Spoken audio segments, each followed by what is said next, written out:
Death. Billions of years of evolution. A multitude of different species. Mammals, amphibians, reptiles. The earliest known life forms, starting from bacteria, making the leap to prokaryotes. The jump from fish to land mammals to humans in the 21st century. They have always, and will always, continue to have one thing in common until the end of days. Death. Life and death have always gone hand in hand. Across thousands, millions, billions of years, chasing us through time and space. Just as the pendulum must swing back and forth until friction sucks away all of its energy, so too must we live out our daily lives until we perish.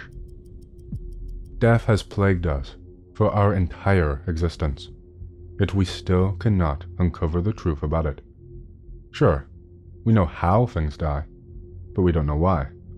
We don't know what they will go on to be after their death. Of course, energy cannot be created or destroyed, it simply changes state.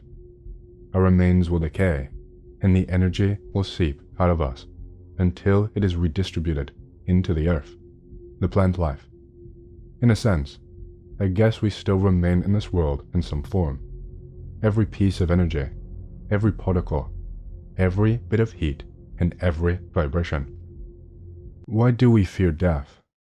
Death happens all around us, every single day. If you live in the United States, almost 8,000 people die every single day. As the seconds tick by, and your clock rolls a new hour across, 300 more people have perished. It is so ingrained in us, and so familiar to us, and yet we still fear, and we still do not know. In some cultures, such as in Japan, death is not as taboo. Death is an accepted part of their culture, and is something they teach kids about from a young age, and allow them to come to terms with it. The Japanese hold funeral rites for their loved ones. Members of the family gather around, dressed in black, and they transfer the bones of the departed into a type of pot, using chopsticks that are made specially for the occasion. Both old and young alike gather and witness these things. Family members laugh and joke, but not out of fear or disrespect or a sick and twisted sense of humor. They laugh as a celebration of life. It's a beautiful, traditional cremation ceremony that allows the family to process the grief as a unit, instead of compartmentalizing it until it causes you to implode. It is a learning and healing experience.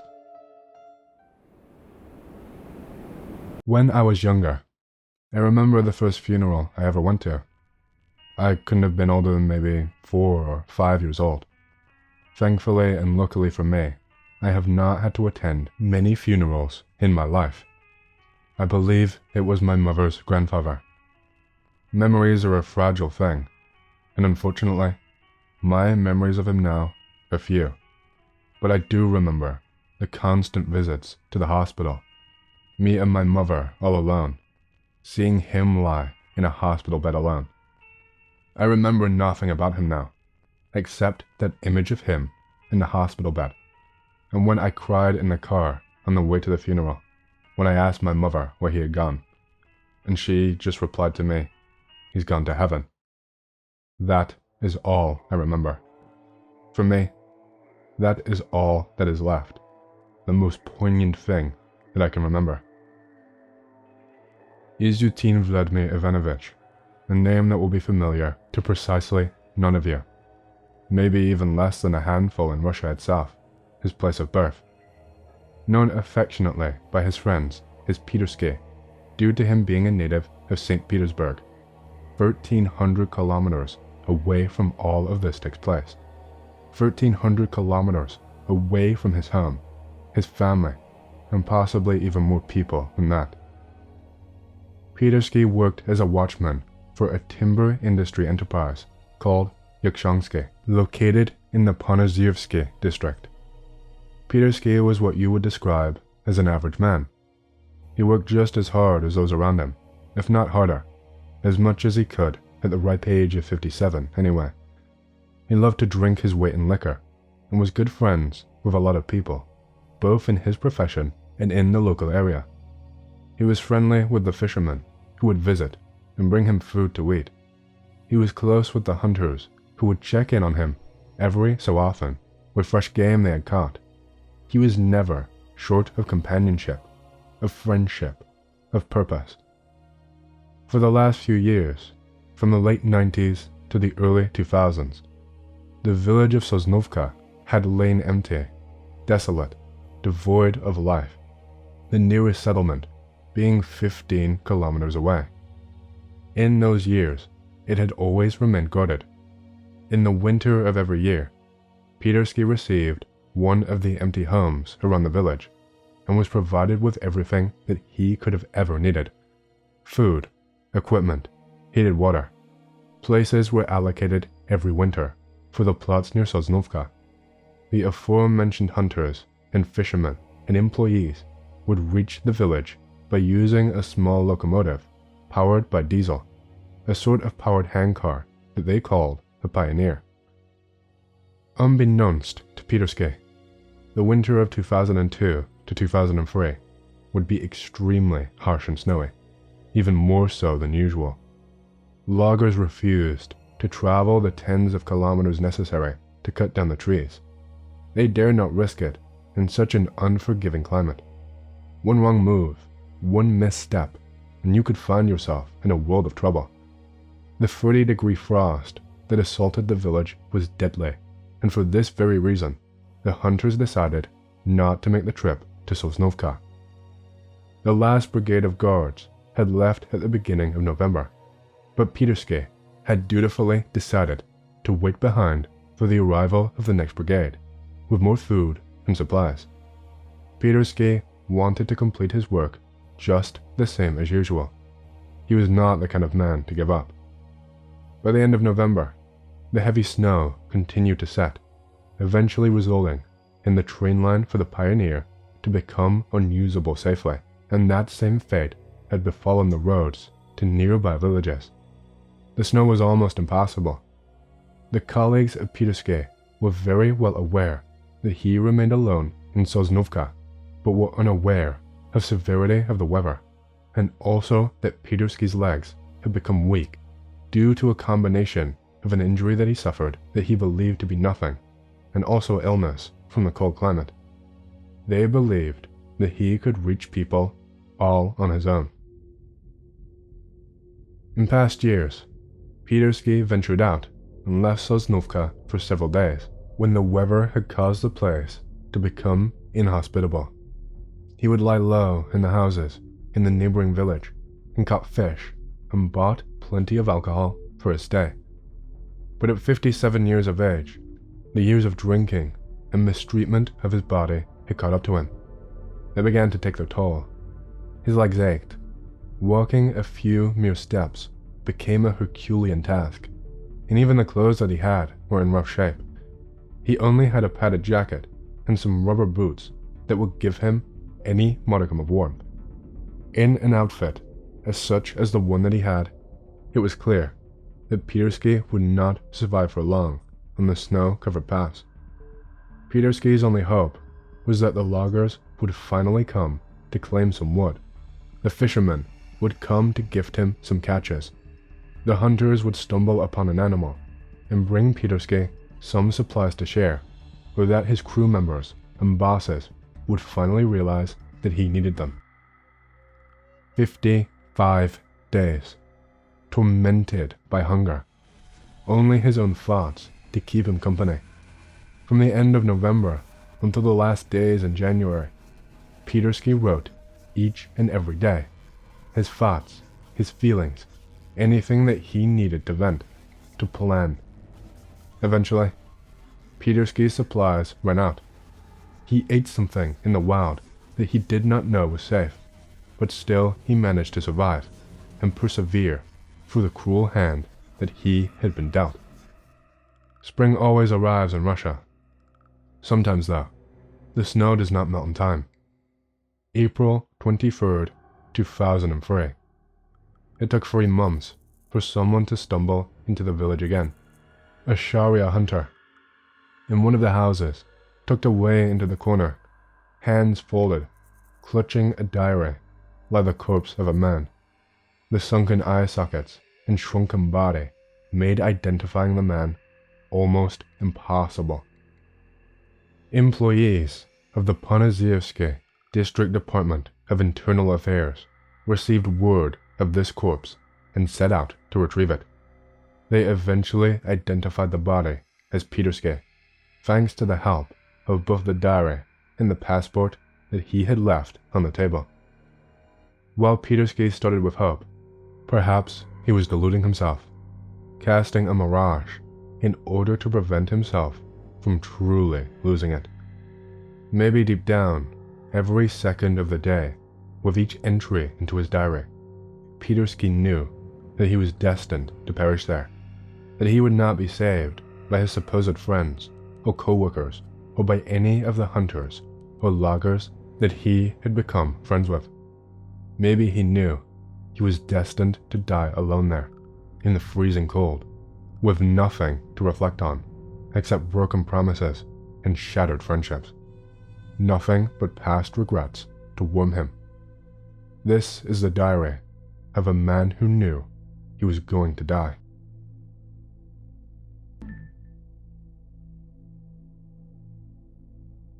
December 9th, 2002.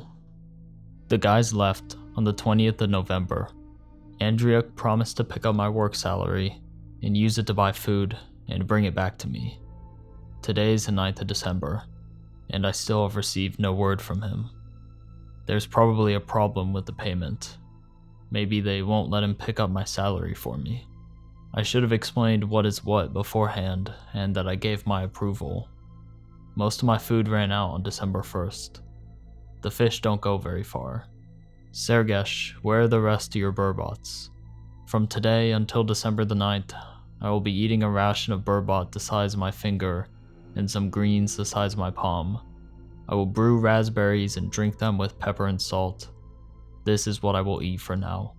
I seem to be moving, but something is wrong with my legs. I wanted to go to Zebliaki. I managed to make it to the firehouse, but that's it. I couldn't get any further. I'll freeze. It's freezing in the house. At least the beasts outside can't get to me in here. December 10th. My condition is terrible. I can only stagger. I haven't eaten for 10 days. Only water. I really want to eat. December 11th. My legs are getting worse and worse, but from what? Maybe the rubber. After all, the last 2 or 3 years I've been wearing these horrible rubber boots. December 14th. I wanted to shave, but my razor broke. What's the point in shaving anyways? I'll still be a corpse. December 15th. Legs. My legs. I never thought my legs would bring me to my grave. Yes, my strength is fading. I can barely split the boards, and my death will be due to the cold. I'll stop moving and freeze. Will neither Vasilich nor Sergesh miss me until the new year? Doesn't he hiccup at the table that Petersky is dying of cold and hunger in Sosnovka? It's shameful. For many years I've provided people with shelter and lodging, shared the latter. But I myself will die alone, forgotten by everyone. December 16th. We've run out of kerosene. Now darkness has been added to the hunger. And who should I actually wait for? A random hunter? Unlikely. The fishermen can't get through either. God, am I really going to die here? December 17th. My last hope is gone. I was waiting for Andriuka today, for some reason. But alas, Andriuka, you yourself expressed a desire to receive money. I made him a list of what to buy, and that was it. If only he had come back and explained what the situation was. Maybe I could have hobbled along with you somehow. What should I think? Reach out. Everything seems to have arrived. My hands are already starting to get tired. December 19th. So I lay there and thought to myself, what exactly am I waiting for? Or for whom, rather? Nobody will be working. There is no road, which means no fishermen or hunters. This option is no longer available. Andrucha, or Soroga, and Romka are a pass. They were there when they needed it, but now, Petersky, screw you. Get yourself out of the cold. Let him die of hunger. It's not our problem. Oh, if some miracle happened, I would still be alive. And I could look into your eyes. But alas, there are no miracles in this world. And they also say that there are no hopeless situations. But where is my way out? Where? I've been racking my brains over this every day. I have no choice except for someone to look for me. But again, it's unlikely. There are no ski tracks or human tracks near Sosnovka. My only hope is a native private household plot. But no one is in a hurry to check on me. Yes, Sergeich, you ruined me. You will object and say that you're not my boss, that I'm not your responsibility. Or maybe you will come, and I will be ready, and so it will be. So I'm writing to you, while your head is still figuring it out. Damn you both. You and Vasilich. I hope you choke to death when you sit down to eat. I'm getting weaker every day. I've probably only been awake for an hour so far, and all I feel is fatigue and lethargy. I want to eat so badly, I cannot express it. In my situation, you can understand the siege of St. Petersburg. Well, fuck. This is how it turns out. December 2002 for me, and for them the worst time was December 1942, exactly 60 years ago. There is, however, only one way out. Tie a cord to the ceiling, lie down in your bed, and jerk your head and you're done. I thought and thought, but I read somewhere that taking your own life is not very honoured. There is only one way left. Wait for winter to clean up. December 20th. Today, I woke up freezing. This is not the first time I'm trying to write this. My food for today has run out, and by that, I mean the lambskin. Right now I'm just cooking from leftovers. Guys, I have a really bad idea. Everything is spinning in my head. Should I cut off my leg up to the knee? I'll last 10 days or more. But if it's a miracle, and I'm without a leg and I'm still alive with 2 or more years to go until the pension, then where am I, a cripple, going to go? Once again, it's pointless. If I could find a bag of bran, I would argue with fate. But that kind of thing only happens in fairy tales. What are my stupid bosses thinking about? About what? I burst into tears. I was thinking about the 4 construction battalion soldiers who were stuck out in the ocean and managed to survive for 42 days. True. This was in the summer. I have worse things to do. Winter, the bitch, has only just begun. Again, my legs will finish me off and drive me into a grave. It seems like this all started after they started to swell last year. But then the swelling went away, so I thought nothing of it. What happens can't be avoided, it seems. December 21st. It's been a month, and I haven't heard a thing in this time. Not even a gunshot. That's a lie. I saw a hare, but it was a very long time ago. Where did everything go? I have a lot of money, but it's useless. I went to check outside, but I don't know if I'll make it. What's wrong with Andruka? Why didn't he come? He has skis. Everything is fucking against me. Everything. December 22nd. Did you really abandon me and leave me out here in the hunger and cold and loneliness to die? What am I guilty of before you? I tried to please everyone. I refused nothing.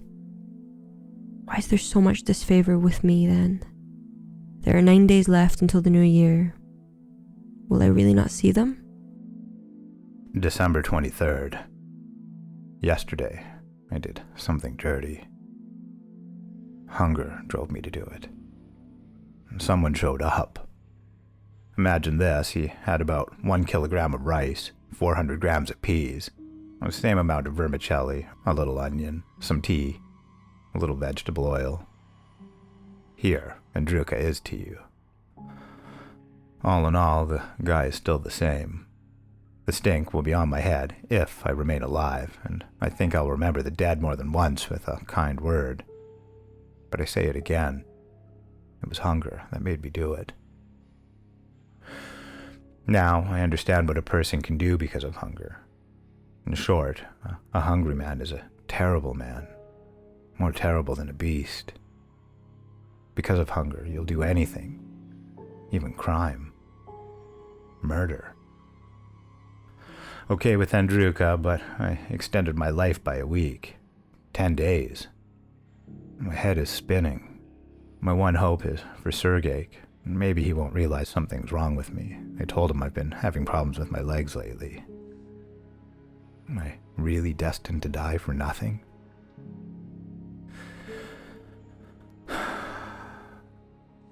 Everything will be decided in the next fortnight.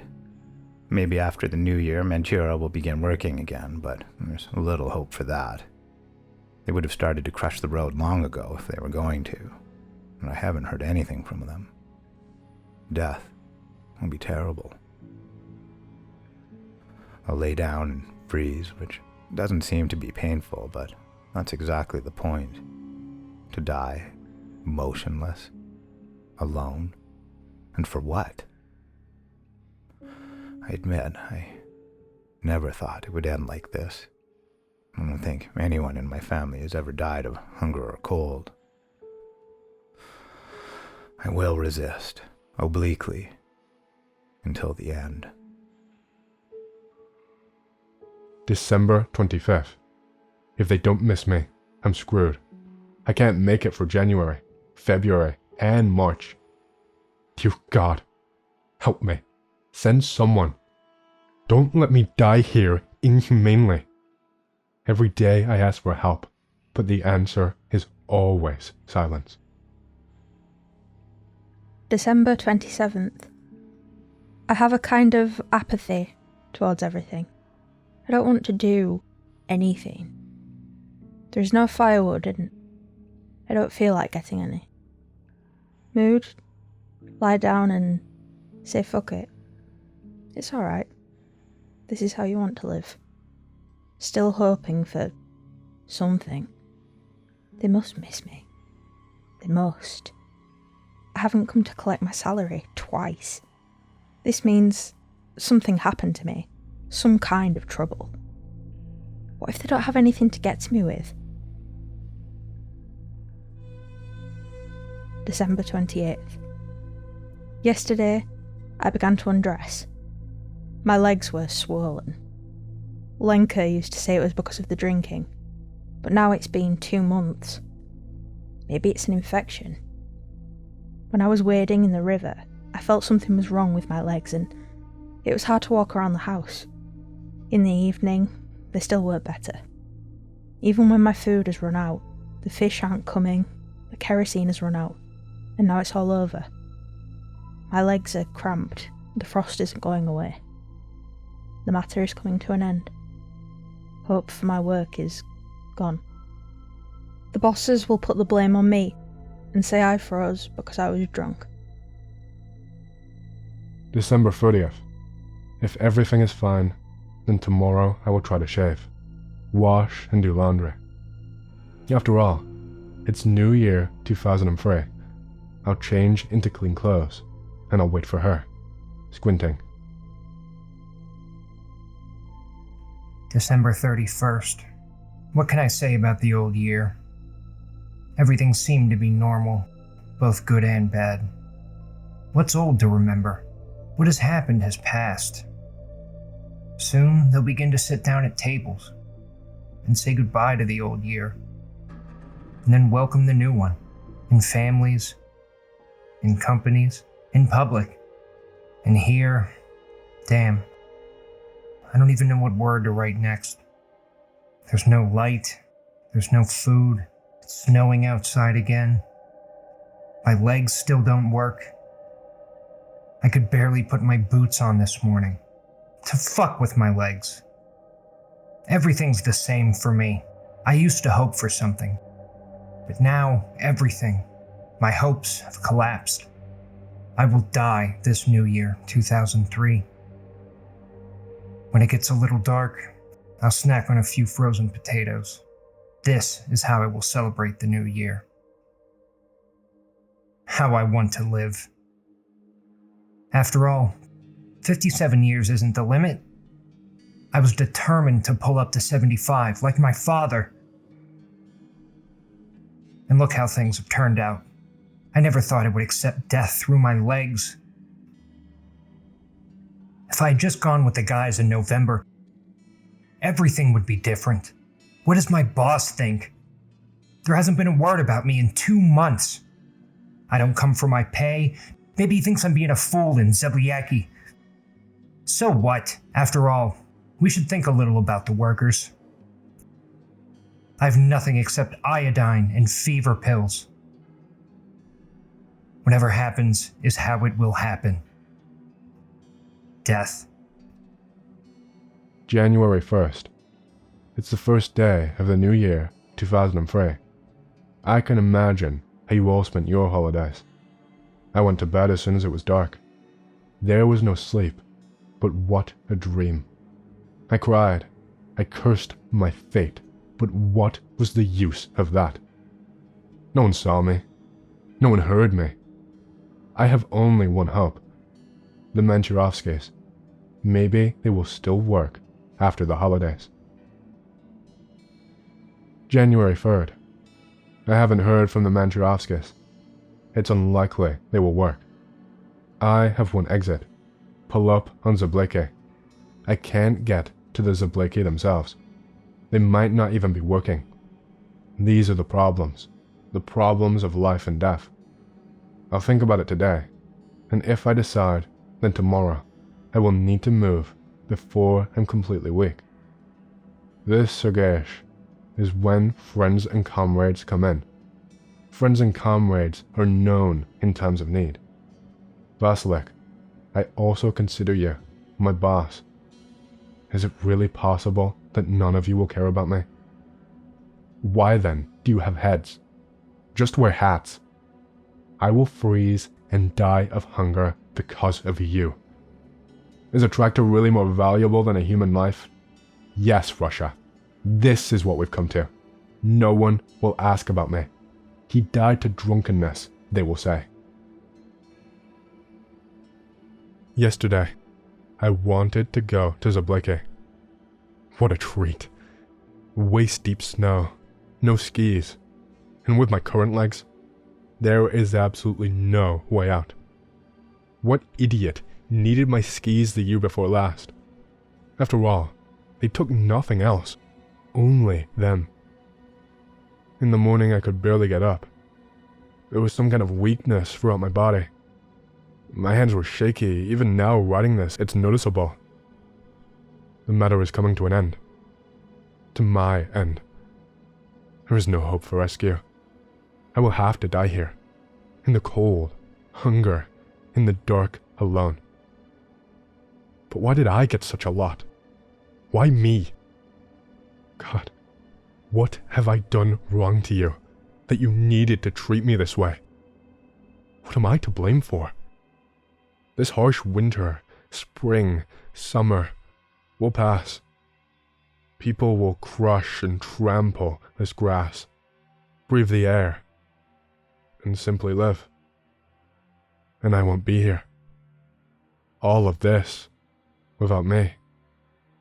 Fishing, mushrooms, berries, and the rest of life. I will no longer see Yakshanga as a Blakey. I will not go shopping. I will not see friends. Here in Sosnovka, within 4 walls, everything will end. Where are you? Or did you only need me for your needs? Still, amazing things happen in life. Here are the people in summer, autumn and winter. Yes, consider it. They traveled all year round, each on their own business. They stayed with me. There was no refusal of anything. It didn't bother me. Many of them told me, Petersky, if you're in Yakshanga, come and spend the night. Not only did I not go, but I don't know where many of them live. Okay, and why did I write all of this down? And the fact that I helped out many, but trouble happened to me, and I was left alone with nothing. Why bother to break your legs for me? In the fall, in the summer, for berries, for mushrooms. That's another matter. Because of you, to some extent, I will not be there. I fell into a trap. Some 13 to 15 kilometers, but insurmountable. Like the Chinese Wall and the Berlin Wall in their time. On the other side there is sun, joy, life. On this side, hunger, cold, death. January 7th. Happy last holiday in your life. Merry Christmas. January 8th. Last box of matches. I found some laurel. I may as well shove it up my ass. My legs are like those of a dystrophic person. And in fact, that is what I am. Every day, I remember those goats, my bosses. They are the last bitches. That's it. I won't write anymore. I'll just write down the days so people will know when abouts I died. January 10th. I thought I'd last through January. A week at most. What the hell? There was absolutely nothing to eat. For 9 days, nothing in my mouth except for water. Where are my masters? Starting from the 12th, I will begin to make my deathbed. I'll get more rags. I'll put on as much as I can. January 12th. Christmas passed. Still nothing here in Sosnovka. That's it. I think I'm ready. Dress or undress, even my hands no longer obey. I drink boiling water with salt. That is all of my food. I will freeze in 2 or 3 days if I lie down. What am I even resisting? Live. Live, people. I will go and break some wood while it is light and while there is the desire.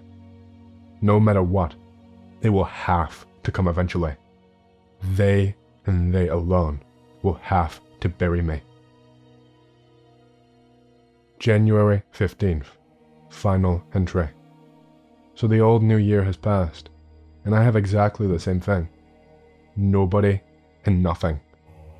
I could barely get up. This is how the bosses worry about their workers.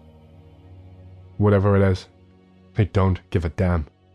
The less you bother your bosses, the better for them. Just 1 day would have been lost, and I would still be alive. Those people were one hell of a team, yet they couldn't save 1 person. There were so many of them for work, yet, as it happens, there is no one available to check on me. Herods, soul killers, killers.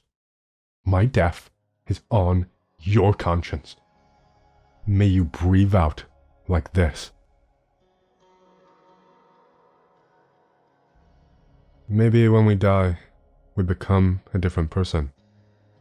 Some kind of mythical being whose legend is always the stuff of fables rather than fact.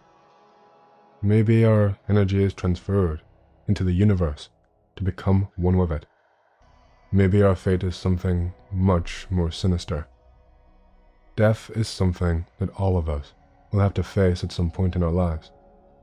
For some of us, that will come sooner than we expect, in ways that we will never expect. The life of our loved ones is something that needs to be celebrated, but in turn, you must do everything you can to celebrate your own. Death should not be ignored, but it also should not be dwelled upon. Time can never be wasted. Time is only wasted when you deem it to be a waste. Please, don't waste your time. Perhaps what we fear most is not death itself, but the sudden and unending absence of something or someone that we care for so much that we dare not think about it. Always repressing, always forgetting. No alarms and no surprises.